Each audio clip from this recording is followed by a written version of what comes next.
कि ज्ञान में एक भाई और बहन चलते थे, लेकिन आप समझ सकते हैं कि माया किसी समय किसी को भी अपने अधीन कर सकती है।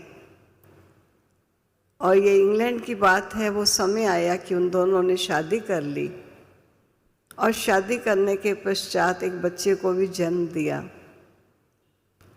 लेकिन काफ़ी समय के बाद वह पुनः जब दादी के पास आए तो दोनों ही आए।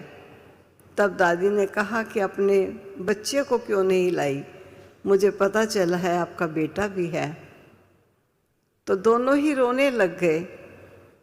दादी ने कहा क्यों, क्या बात है, रो क्यों रहे हो? तब उन्होंने कहा दादी, बच्चा जन्मांधा है, जन्म से ही अंधा हुआ। कर्म हमने बुरे किए, लेकिन बुरे कर्मों का परिणाम शायद हमारे बालक को भोगना पड़ा। दादी ने कहा ऐसा कभी नहीं हो सकता, हर एक अपने कर्मों का दंड और कर्मों का फल प्राप्त करता है।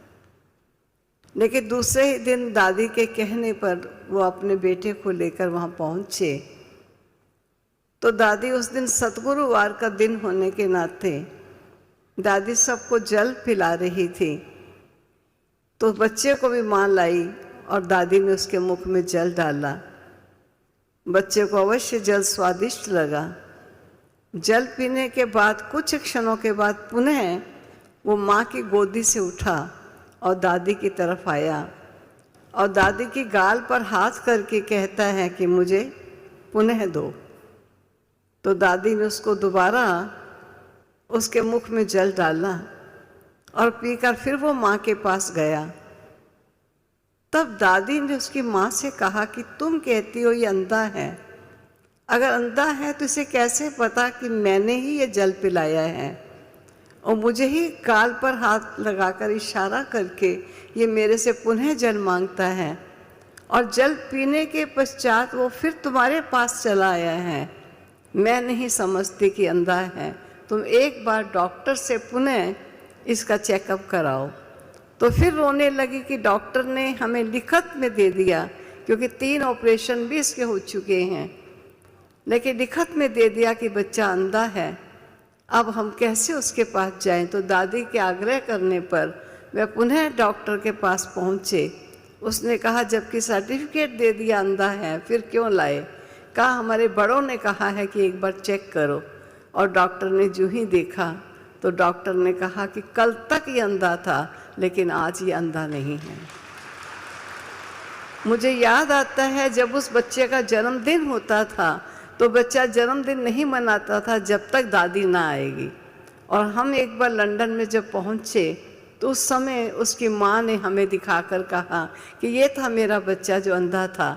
मैंने कहा अभी ऐसा नहीं कहो, इसको ये कॉन्शियसनेस नहीं दिलाओ कि तू कभी अंधा था।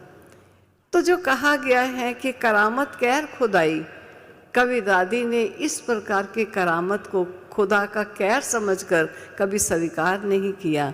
दादी ने कहा ये कोई जल मेरे पिलाने से इसकी आंखें नहीं आई हैं, लेकिन इसका समय भोगना का पूरा हुआ और पूरा होने का निमित्त कारण बना कि बाबा का अमृत पिया और उसकी आंखें आ गई। तो इस प्रकार दादी हर बात में कहीं महिमा स्वीकार ना हो जाए और सदा ही बाबा के गुणगान गाती रही। ऐसी दूसरी गाथा भी मैं सुना देती हूँ कि किस प्रकार जब दादी जी का ग्लोबल हाउस बन रहा था तो दादी ने ये कहा कि मैं कभी भी उधार लेकर के मकान नहीं बनाऊंगी, क्योंकि जब बड़ी बड़ी बिल्डिंग बनती हैं तो स्वाभाविक है कि लोन लेते हैं और लोन लेने के पश्चात ही बिल्डिंग बनती हैं। लेकिन दादी ने ये कहा कि कर्ज, जिसे बाबा ने मर्ज कहा है, इसलिए मैं कर्ज लेकर भवन नहीं बनाऊंगी। लेकिन आर्किटेक्ट से ये निर्णय हो चुका था कि इतना भवन बन जाएगा तो हम इतना पैसा देंगे, अगर हम पैसा ना दे पाए तो उसका दंड हम देंगे। अगर वो भवन निर्माण का जो समय निश्चित है उतने समय में भवन नहीं बना कर दिया तो उसे दंड देना पड़ेगा। इसलिए पैसा टाइम पर देना और भवन को टाइम पर बनाना ये ज़रूरी चल रहा था। और स्वाभाविक है कि दादी ने क्लास में भी बताया कि इतना पैसा भी नहीं है, हालांकि सारे विश्व के सेवा केंद्रों के सहयोग से भी बन रहा था।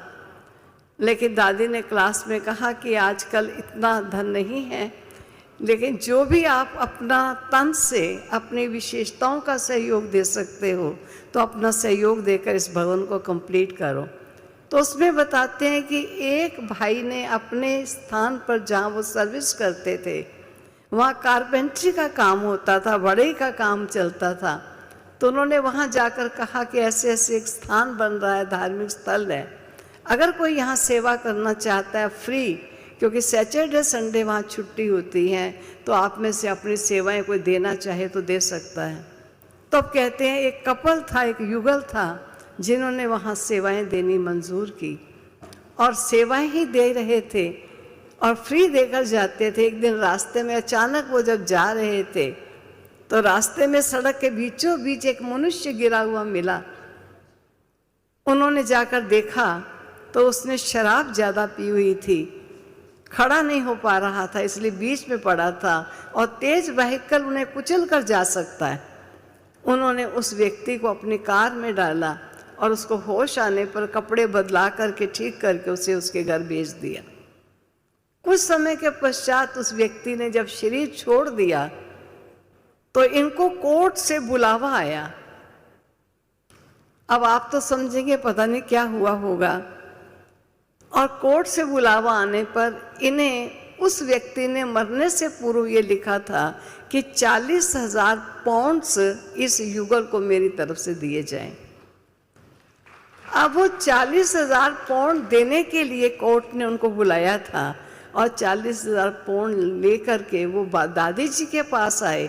कहा दादी आज यज्ञ में इस भवन बन रहा है, इसकी आवश्यकता है, इसलिए 15,000 पाउंड हम अपने पास रखेंगे, एक छोटा सा कमरा हम लेंगे और 25,000 पाउंड बाबा की भंडारी में डालेंगे। दादी ने कहा कुछ और भी रख लो, कोई हर्ज नहीं। कहा नहीं दादी, हम 25,000 पाउंड भंडारी में डालेंगे। सेकेंड डे वो 15,000 पाउंड भी लेकर के आ गए और उन्होंने आकर कहा कि दादी जी हम तो टूटे हुए मकान में रहे हुए थे, रह सकते हैं, आज जबकि इस भवन के निर्माण में आवश्यकता है तो इसलिए ये 15,000 पाउंड भी बाबा के बॉक्स में ही जाएगा। दादी के मना करने पर भी उन्होंने बाबा के बॉक्स में डाल दिया। आप सुनिए कहानी आगे क्या होती है। ठीक है, भवन बन गया, कार्य निपट गया, वो चले गए, ये स्थान हो गया। लेकिन कुछ समय के बाद दादी ने ऑक्सफोर्ड में एक रिट्रीट सेंटर खरीदा और वो रिट्रीट सेंटर जिसमें 90 कमरे बने हुए थे और वो भी एक रानी का पैलेस था और अभी और भी काफ़ी कमरे उसमें बने थे। आप सोचिए जब उसकी फाइनल पेमेंट करनी है तो फाइनल पेमेंट के समय पर आपको चाबियां हैंड ओवर की जाएंगी और पता चला कि 2 कट्टे बड़े बड़े बोरियों के वो चाबियां हैं। किस दरवाजे की, किस अलमारी की, किस खिड़की की कौन सी है। अब दादी ने कहा ये तो बहुत बड़ी प्रॉब्लम आ गई, कौन इन चाबियों को समेटेगा, संभालेगा और कौन समझेगा कि किस दरवाजे की कौन सी चाबी है। अब इस सोच में लगे हुए दादी को विचार आया कि वो जो युगल बढ़ई आता था उनसे पूछे, वो फ्री थे, उनका कोई बेबी भी नहीं था क्योंकि वहाँ की दुनिया अलग होती है। 25 साल का भाई तो 50 साल की बहन थी। तब उन्होंने उस युगल को बुलाया और कहा कि ऐसे ऐसे हम एक भवन ले रहे हैं, उसकी चाबियां संभालने का कार्य कोई करने वाला यही नहीं है, क्या आप ये चाबियां संभालोगे। उन्होंने कहा दादी जी हम वहाँ भी रहते हैं, हम यहाँ भी रह जाएंगे। दादी ने कहा परमानेंट इस पैलेस में रहने वाले आप होंगे, बाकी रिट्रीट करने वाले आएंगे और जाएंगे, लेकिन चाबी लगाना, दरवाज़ा खोलना, सब चीज़ को जानना ये आपके ऊपर रहेगा। उन्होंने स्वीकार किया। आप सोचिए एक छोटे से मकान के 15,000 पाउंड्स उन्होंने बाबा के बॉक्स में रखे। बाबा ने उसके बदले उनको इतना बड़ा पैलेस परमानेंट रहने के लिए भवन को दे दिया। तो 2 रूम्स उनको मिल गए। भगवान किसी का रखता नहीं है, कहता है एक कदम तुम बढ़ो, कदम कदम मैं बढ़ूंगा। ये दादी जी ने करके दिखाया और हम सब के सामने एग्जाम्पल हैं उस दादी ने जिन्होंने प्यार से न केवल बाबा के बच्चों को सींचा लेकिन संपर्क और संबंध में आने वालों को भी इतना सींचा कि वो भी सर्वस्व त्याग करने को तैयार हुए। ऐसी थी अपनी प्यारी आदरणीय दादी जी। समय की सीमा को देखते हुए मैं यहीं स्टॉप करती हूँ। ओम शांति, ओम शांति।